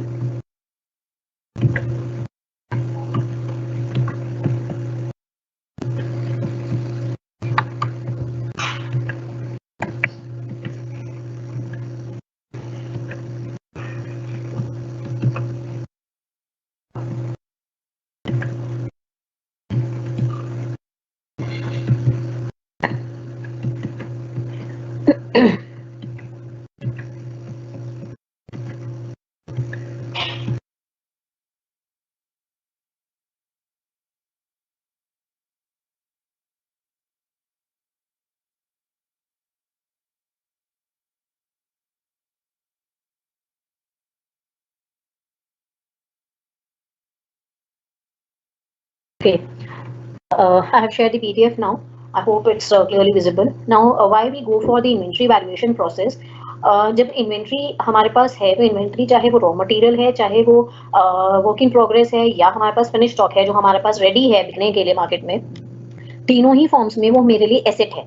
और एसेट का मतलब है कि वो अगर मैं क्लासिफिकेशन की बात करूं तो it's basically comes under the category of current assets. Current assets का मोटा मोटा बात अगर हम करते हैं तो when we talk of the liquidity position of the company, we consider the current assets. तो हम अगर आपने जो ratios पढ़ी हुई हैं ratio analysis में liquidity ratio, here we compare the current assets with the current liabilities just to know the liquidity position of the company. और जितनी ज़्यादा अच्छी होती है liquidity position, उतनी ही company के लिए फायदे की सिचुएशन होती है। इन केस अगर शॉर्ट टर्म क्रेडिटर्स हैं या मुझे एक छोटा लोन लेने के लिए कहीं जाना है तो they just check what is the liquidity position of the company and it will be in my favour. अब अगर मैंने उसमें कुछ गड़बड़ की है तो जाहिर बात है कि कहीं ना कहीं कुछ ना कुछ तो नुकसान भी होगा। तो the valuation needs to be done in a proper way of the inventory जो भी मेरे पास है, because it affects the liquidity position of the company. अगर उसमें अंडर स्टेटमेंट है, उसमें ओवर स्टेटमेंट है, तो वो कहीं ना कहीं मिस रिप्रेजेंटेशन आ जाती है। करंट की कंपनी की जो फाइनेंशियल पोजीशन है, लिक्विडिटी पोजीशन है, वो सही पिक्चराइजेशन उसकी नहीं होने की वजह से you can be at the loss. उसके अलावा में अगर फाइनल अकाउंट्स की जैसे हम बात कर रहे थे, फाइनल अकाउंट्स में हम क्लोजिंग स्टॉक दिखाते हैं। तो फर्स्ट ईयर का क्लोजिंग स्टॉक जो है वो हमने कहाँ कहाँ दिखाया, ट्रेडिंग अकाउंट के क्रेडिट साइड पे और बैलेंस शीट में एसेट साइड पे। और फर्स्ट ईयर का जो क्लोजिंग बैलेंस होगा that automatically becomes the opening balance of the second year and so on, इस तरह से चलता है। तो इस जब हम फाइनल अकाउंट्स बना रहे हैं तो ट्रेडिंग अकाउंट से हमने कैलकुलेशंस किस चीज की ग्रॉस प्रॉफिट की, उसको हमने ट्रांसफर किया पीएल एंड अकाउंट में जहां हमने नेट प्रॉफिट या लॉस की फिगर कैलकुलेट की। इसका मतलब अगर एक छोटी सी कोई भी एक फिगर अगर गलत है तो आंसर या कैलकुलेशंस या अगर आप इन जनरल अगर हम कहें प्रिपरेशन ऑफ अकाउंट्स वो गलत होंगे, मिसरिप्रेजेंटिंग होंगी, मिसलीडिंग सिचुएशन हो सकती है कि वो आपको मिसगाइड कर रहे हैं क्योंकि एक कहीं एक जो अमाउंट है वो कम या ज्यादा लिखा हुआ आपने, it can be either way, आपने चाहे अंडर वैल्यू किया हुआ चाहे ओवर वैल्यू किया है, वो दोनों ही मिसरिप्रेजेंटेशन दे रहे हैं। अगर ट्रेडिंग अकाउंट में अमाउंट क्लोजिंग स्टॉक का आना चाहिए था 10,000 रुपए, मैंने उसको दिखा दिया 15,000 रुपए, तो प्रॉफिट की फिगर मैंने एक तरीके से बढ़ा के दिखा दी, प्रॉफिट उतने से इंपैक्ट आ जाएगा ना। और अगर मैंने उसको अंडरस्टेट कर दिया तो प्रॉफिट भी अंडरस्टेट हो जाएगा। तो दोनों ही सिचुएशन मिसगाइड करेंगी और दोनों ही सिचुएशन गलत है। वहां पर मुझे मेरे लिए जरूरी है कि क्योंकि एक अमाउंट मेरा फाइनल अकाउंट्स में जा रहा है ट्रेडिंग अकाउंट और प्रॉफिट एंड लॉस अकाउंट में, अगर वो अंडरस्टेट हुआ तो प्रॉफिट पे इंपैक्ट आ रहा है, ओवरस्टेट हुआ तो भी प्रॉफिट पे इंपैक्ट आ रहा है और उसका फिर बाद में बैलेंस शीट पे भी इंपैक्ट आ रहा है।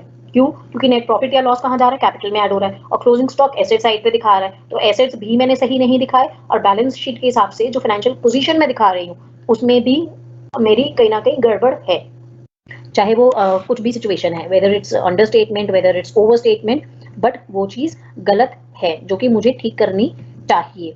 अब उसके लिए मेरा जो फोकस है, मेरा फोकस इसी चीज पे होना चाहिए कि जो हम वैल्यूएशन कर रहे हैं क्लोजिंग स्टॉक की, वो आपकी स्क्रीन आप लोगों को नहीं दिख रही है, स्क्रीन तो मैंने शेयर की हुई है, एक सेकेंड रुको, स्क्रीन मैंने शेयर की थी, मैं वापस से शेयर कर देती हूँ एक बार हटाकर। पीडीएफ मैंने शेयर किया हुआ अभी आप लोगों के साथ एंड आई होप मेरे हिसाब से मेरे एंड पे तो आप लोगों के पास आ रहा है, एक बार आप कंफर्म कर दीजिए whether the PDF on the screen it's there और नॉट।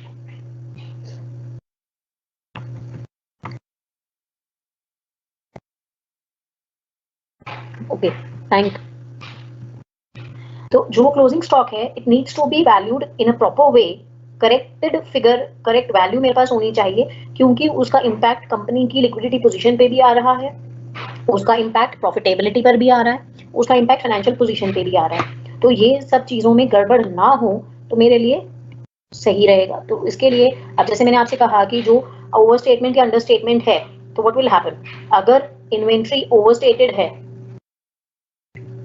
पहले साल की, जैसे मैंने आपसे कहा कि क्लोजिंग स्टॉक 10,000 होना चाहिए था, आपने दिखाया 15,000, तो जाहिर बात है कि प्रॉफिट पे इंपैक्ट उसका पड़ेगा कि वो प्रॉफिट को भी 5,000 से ओवरस्टेट कर रहा है। तो in case the closing stock is overstated, the profit will also be overstated for that particular year.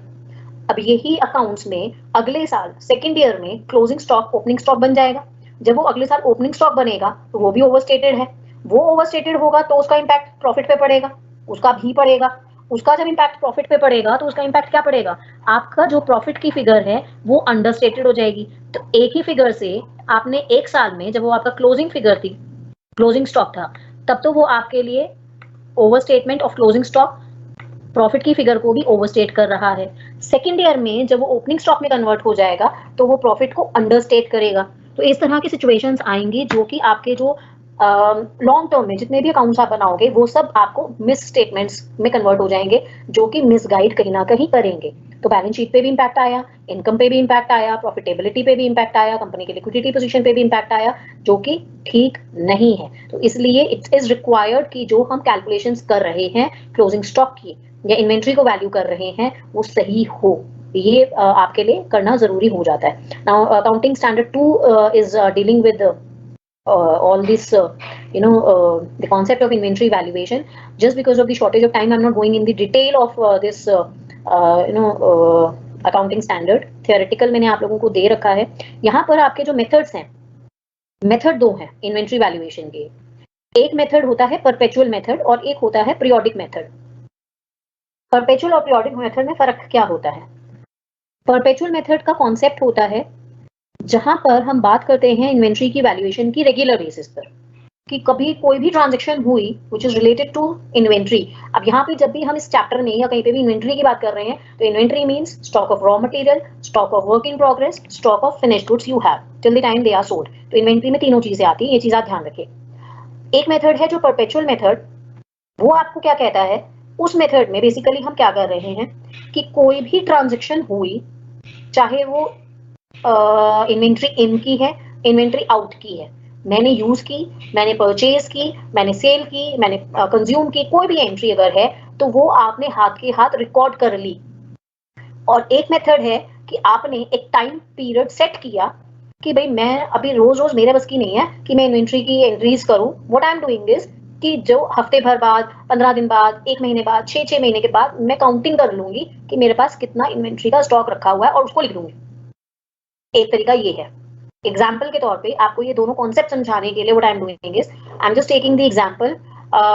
Example के लिए what will be the best, okay, you are getting, you have 2000 rupees with you on 1st of January, let's say, ठीक है, आपके पास 2000 रुपए हैं 1 तारीख को।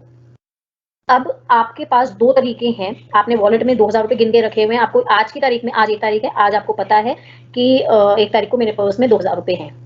अब पूरे महीने में मैं सिर्फ जनवरी की अगर बात करूं, 31 जनवरी को आप वॉलेट खोलो और उसमें गिन लो कि आप कितने पैसे हैं, और उसके हिसाब से बस देख लिया आपने, गिन लिया, काउंट कर लिया, खत्म कहानी। तो क्या होगा, वो मेथड होता है पीरियोडिक मेथड।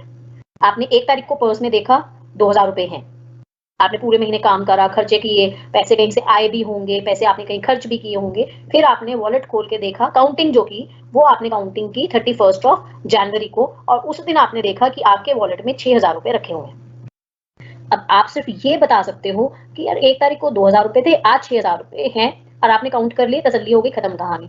ये होता है पीरियोडिक मेथड।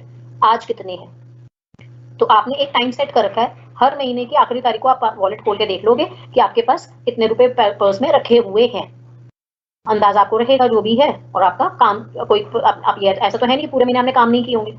अब मैं अगर ये कहूँ किसी दिन दो फिगर से, पहली तारीख को 2000 रुपए थे, आज 6000 रुपए हैं, तो दिस डज नॉट मीन कि पूरे महीने कोई ट्रांजेक्शन हुई नहीं और आपको सिर्फ एक बार 4000 रुपए मिले और 6000 रुपए का बैलेंस हो गया, ऐसा तो जरूरी नहीं है ना। पूरे महीने में कोई ना कोई आपने खर्चा भी किया होगा, पैसे खर्च भी किए होंगे, पैसे कहीं से आए भी होंगे, मगर आपका फोकस उन चीजों पे नहीं है। आपका फोकस सिर्फ एक पर्टिकुलर टाइम पीरियड जो आपने दिमाग में सेट कर रखा है कि मैंने वॉलेट खोल के देख लिया, इतने पैसे हैं, बस बात खत्म हो गई, वो मैंने लिख दिया कहीं पर कि आज की तारीख में 31 तारीख को मेरे पास इतने पैसे हैं, अब अगले महीने की लास्ट डे वॉलेट में मैं काउंट करके रखूंगी कि इतने पैसे हैं, बस। This is the periodic method. अब आते हैं परपेचुअल में क्या होता है। परपेचुअल का क्या होगा कॉन्सेप्ट, परपेचुअल में आपने 1 तारीख को देखा कि आपके पास 2000 रुपए पर्स में है, उसके बाद आप रेगुलरली कोई भी एंट्री करते, जब कोई ट्रांजैक्शन होगी जहां पर आप अपने पर्स से निकाल के पैसे खर्च कर रहे हो, वो भी आप लिखोगे, और अगर आपको मिलेंगे और वो आप उस वॉलेट में रखोगे तो भी आप लिखोगे। तो हर ट्रांजैक्शन के आपकी डिटेल होगी। फॉर एग्जाम्पल, आपने 2000 रुपए देख लिए, उसके बाद आपको 500 रुपए कहीं और से मिले, तो 2500 रुपए हो गए।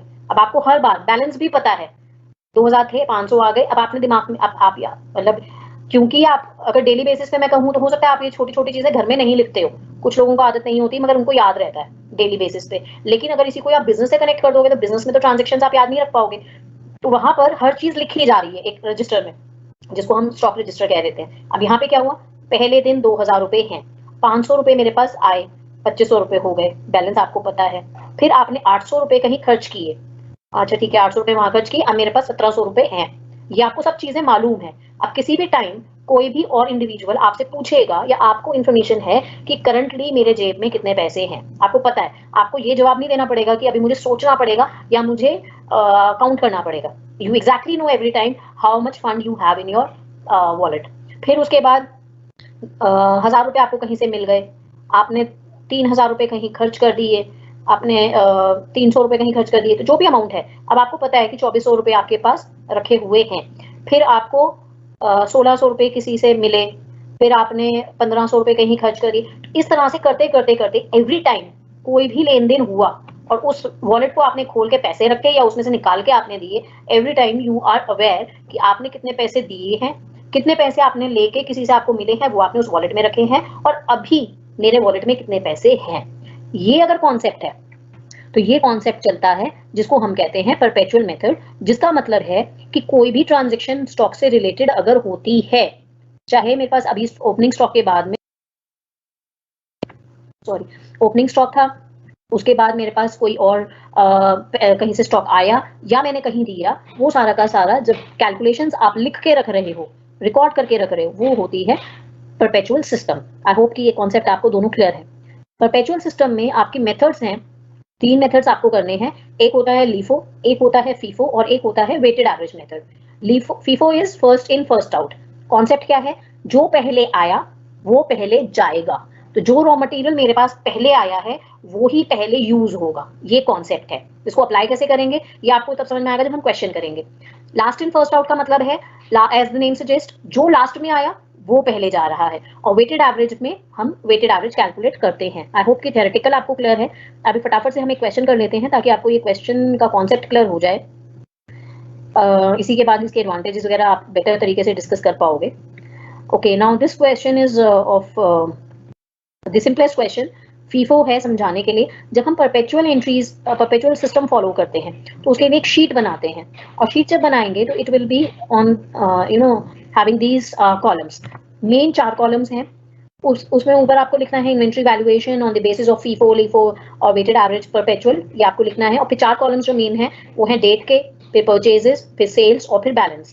परचेजेस, सेल्स और बैलेंस में आपके 3 सब कॉलम होंगे, which are the quantity, rate और अमाउंट। अभी आपको स्क्रीन पे जो दिख रहा है तो यूनिट्स, यूनिट प्राइस और अमाउंट है। आप ये भी लिख सकते हो, परचेज की जगह रिसीप्ट्स भी लिख सकते हो, सेल्स की जगह इशू भी लिख सकते हो, ये आपकी मर्जी है। मैं अलग टर्म्स यूज कर रही हूँ ताकि आपको दोनों समझ में आ जाए कि आप दोनों यूज कर सकते हो। तो रिसीप्ट तीनों में सब कैटेगरी, सब टोटल जो आप कॉलम्स बनाओगे तो it will B quantity, rate, amount, quantity, rate, amount, quantity, rate, amount. अब इसमें हमें करना क्या है?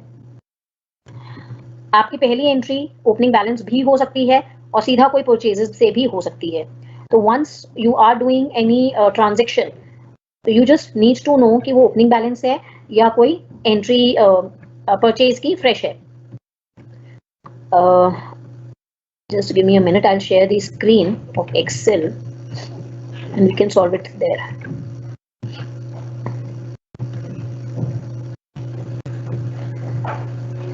Okay, I think Excel sheet मैंने शेयर की है, आप लोगों को विजिबल है। जस्ट कंफर्म मी कि एक्सेल शीट आपको दिख रही है, तो मैं फटाफट से सोल्यूशन करा देती हूँ इसका।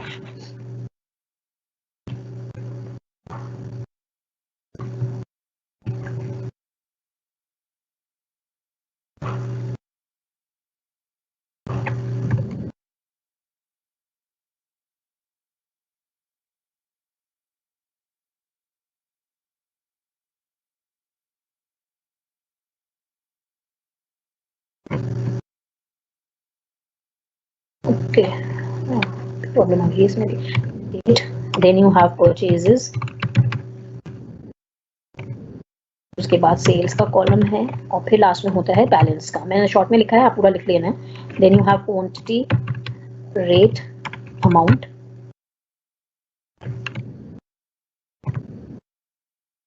अब आपको इसमें करना क्या है? मान लीजिए 1 जनवरी को you have the opening balance of let's say 1000 units.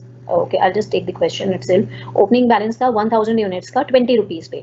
अब ओपनिंग बैलेंस अगर है तो उसको परचेजेस या सेल्स में नहीं दिखाना है, सिर्फ बैलेंस में quantity is 1000 units, rate was given to you 20 rupees, तो बैलेंस आपको पता चल जाएगा मल्टीप्लाई करके 20,000 रुपीज का। अब मैं यहाँ पे जब आपको सोल्यूशन करके दिखा रही हूँ तो मैं आपको सोल्यूशन एक्सेल की शीट पे दिखा रही हूँ। तो एक्सेल में सेल्स बने होते हैं तो मेरे लिए कन्वीनियंट है, but when you are solving this kind of question on the register, तो मेक श्योर कि after every entry you just draw a line.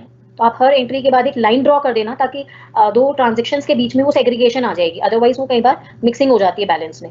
10 फरवरी, okay this is not monthly, it's 10 फरवरी को 500 यूनिट 25 रुपए पे परचेज किए, तो 500 यूनिट 10 फरवरी को जो मैंने परचेज किए, total amount will B 500 into 25, 12,500।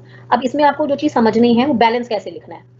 ये मैं कर रही हूँ अभी फीफो से, तो फीफो और लीफो दोनों ही मेथड में आपको ये चीज ध्यान रखनी है कि बैलेंस अलग अलग लिखने हैं। पिछला बैलेंस और अब वाला बैलेंस मिला के नहीं लिखना, टोटल नहीं करना है, आपको अलग अलग लिखना है। अब मैं एट द एंड ऑफ 10 फरवरी अगर आपसे पूछूं कि आपके पास क्वांटिटी में कितनी क्वांटिटी है, तो नॉर्मली हम ये कहते हैं मेरे पास 1500 यूनिट्स हैं।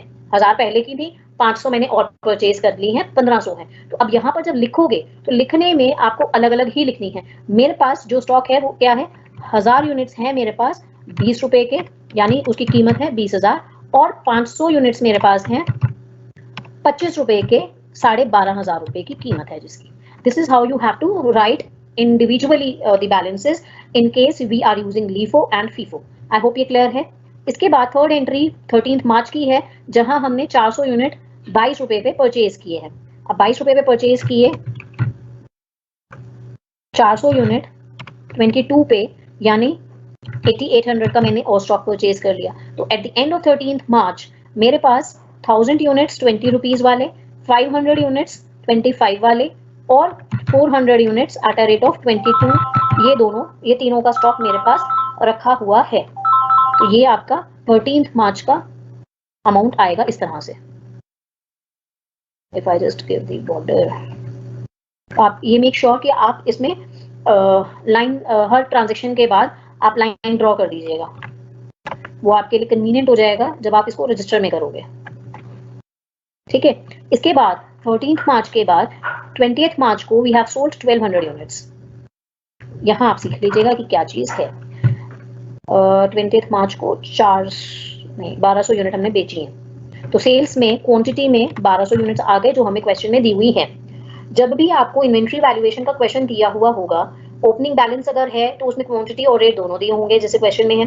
परचेजेस अगर है तो परचेजेस में क्वांटिटी और रेट दोनों दिए होंगे। सेल्स या इशू के टाइम पे अगर एंट्री है कोई भी, तो उस टाइम पर आपको उसका सिर्फ अमाउंट नहीं दिया होगा, क्वांटिटी दी हुई होगी। अगर रेट दिया हुआ है सेल्स के टाइम पे, मेक श्योर मैं आपको जो बता रही हूँ इस पे आप जरा थोड़ा सा ध्यान रखिएगा कि क्या चीज बोली जा रही है। अगर इन्वेंट्री वैल्यूएशन के क्वेश्चंस में सेल्स वाली ट्रांजैक्शंस में, जो सेल्स वाली ट्रांजैक्शंस में अगर आपको रेट दिया होता है तो वो सेलिंग प्राइस दिया होता है। उस सेलिंग प्राइस को आपको इस इन्वेंट्री वैल्यूएशन में कहीं यूज नहीं करना है। ये शीट बनाते हुए कहीं यूज नहीं करना है, उसका यूज अलग जगह होगा अगर प्रॉफिट कैलकुलेट करना होगा। लेकिन अगर आप इन्वेंट्री की कैलकुलेशंस कर रहे हो, क्लोजिंग स्टॉक कैलकुलेट कर रहे हो, तो अगर सेलिंग प्राइस आपको दिया हुआ है तो वो यूज नहीं करना है। फॉर एग्जाम्पल 20 मार्च को जो आपको एंट्री दी हुई है क्वेश्चन में, उसमें लिखा हुआ है सिर्फ 1200 यूनिट्स। अब ये रेट मुझे खुद लिखना है इसका। अगर यहाँ लिखा होता 1200 unit sold at a rate of 30 rupees, तो 30 रुपीज मुझे यहाँ यूज नहीं करने इस शीट में, वो सेलिंग प्राइस में हूँ। अब यहाँ क्या करना है, यहाँ आपको देखना है मेथड कौन सा है। अभी मैं आपको समझा रही हूँ फीफो। फीफो कहता है जो पहले आया वो पहले जाएगा। अब इस 1200 को मुझे रेट कोट करना है। उससे पहले वाला जो बैलेंस था वो ये था, टोटल 1000 यूनिट 20 रुपए के थे, 500 यूनिट 25 रुपए के थे, 400 यूनिट 22 रुपए के थे। फीफो का मतलब पहले आया पहले गया, और मैं उसी ऑर्डर में लिख रही हूँ। जो पहले आया था वही पहले लिखा हुआ है, बाद वाले मैंने बाद में लिखे हैं, मिक्सिंग नहीं की है। तो पहले वाला कौन सा था, 1000 यूनिट का। मुझे रेट किसके कोट करने हैं, कितने यूनिट्स के, 1200 यूनिट के। तो इसका मतलब ये 1200 यूनिट में जो मैंने कंज्यूम किया है उसमें से पहला जो स्टॉक था 1000 वाला वो कंज्यूम हो गया होगा। तो यहाँ पे मैं क्या करूंगी, इसको बाइफिकेट कर दूंगी। Out of 1200, 1000 units have been used which have been taken at a rate of 20,000 rupees, 20 रुपए वाला। अब बाकी बचे 200 के लिए मैं उसका अगला लॉट देखूंगी।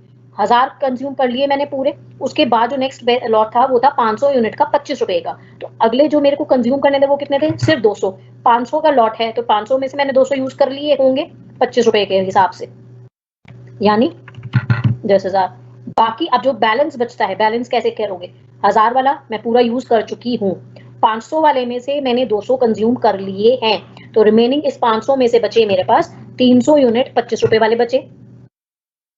और एक सेकेंड, अमाउंट गलत लिख दिया मैंने, 300 यूनिट मेरे पास 25 रुपए वाले बचे और 400 यूनिट मेरे पास 22 रुपए वाले बचे। तो यहाँ पर जो अमाउंट आएगा 300 units at a rate of 25 मेरे पास है और 400 units at a rate of 22 मेरे पास बचा है 20 मार्च को। This is how we have to do. अब 6 अप्रैल को 500 यूनिट फिर बेची मैंने। 6 अप्रैल को 500 यूनिट जो बेची हैं उनको कैसे देखेंगे। अब उसके लिए इस 500 के लिए मेरे पास स्टॉक कौन सा था, I have 300 units at a rate of 25 and 400 eight a rate of 22। Method है फीफो, तो पहले आया जो पहले जाएगा। पहला लॉट था सिर्फ 300 यूनिट का, कंज्यूम करे 500, इसका मतलब these 300 would have been totally consumed, तो 300 units have been consumed at a rate of 22, ये तो पूरे मैंने कंज्यूम कर लिए हैं, बाकी 200 और बचे, 200 अगले लॉट में से किए होंगे 400 वाले, इसका मतलब 4400 का बैलेंस कैसे बचा, 300 वाला कंज्यूम हो चुका है, 400 में से 200 कंज्यूम होके 200 यूनिट्स बचे 22 रुपीज के हिसाब से, ये मेरा बैलेंस 6 अप्रैल को बचेगा। अब देखिए मैंने अगर एक्सेल शीट पे होने के बजाय अगर आप इसको रजिस्टर पर कर रहे हो और उसमें लाइन अगर ड्रॉ नहीं करोगे तो उसमें आपको ये प्रॉब्लम आ सकती है कि आप जो बैलेंस है उसमें सेग्रीगेट करने के बजाय हो सकता है पहले वाला बैलेंस भी आप देख लो, तो मेक श्योर कि आप इस तरह से करो। 6 अप्रैल के बाद 12 मई को मैंने 400 यूनिट परचेज की 25 रुपए पे, मेरा बैलेंस क्या बचेगा, 200 यूनिट मेरे पास पहले थी 22 रुपए वाली, 400 यूनिट मैंने अब और परचेज कर ली 25 रुपए के हिसाब से, टोटल अमाउंट आ गया मेरे पास ऐसे। लास्ट में 30 जून को 500 यूनिट मैंने बेची हैं, 30 जून 500 यूनिट्स जो मैं बेच रही हूँ, अगेन फीफो कॉन्सेप्ट है, 200 यूनिट 22 वाली पहले की थी, फिर 400 वाली थी, तो 500 में से पहले 200 यूनिट मैंने कंज्यूम की होंगी 22 रुपीज वाली, उसके बाद remaining 300 would have been used from the stock of 400 units,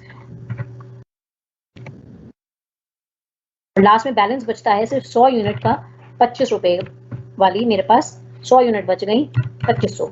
ये आपका क्वेश्चन हो गया पूरा फीफो के हिसाब से। अब आपको लास्ट में सिर्फ एक स्टेटमेंट लिखनी है that you have a closing stock of 100 units at a rate of 25, the total value is 2500 rupees. This is how you have to solve the question as per FIFO. This was the simplest question. अभी इसमें normal loss, एक normal loss वाला question हम नहीं कर पाए हैं, we'll do this in our next class.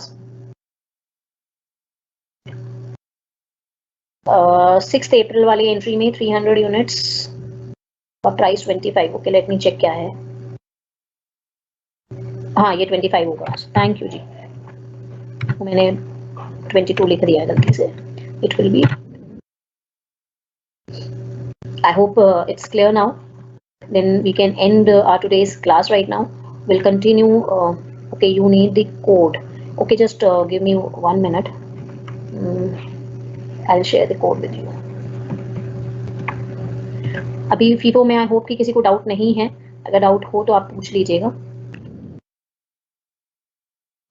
Now next class we'll continue with this same topic with other methods also.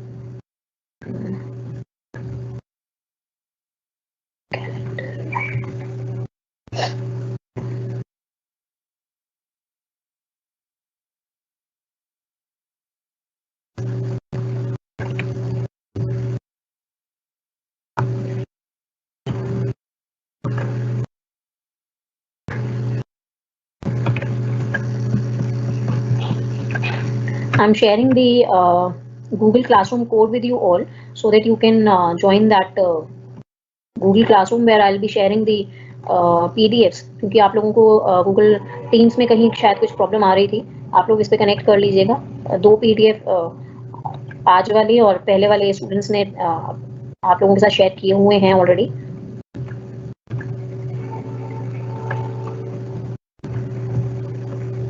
Okay, in case you have any query, you can ask me. Otherwise, we'll just end this question.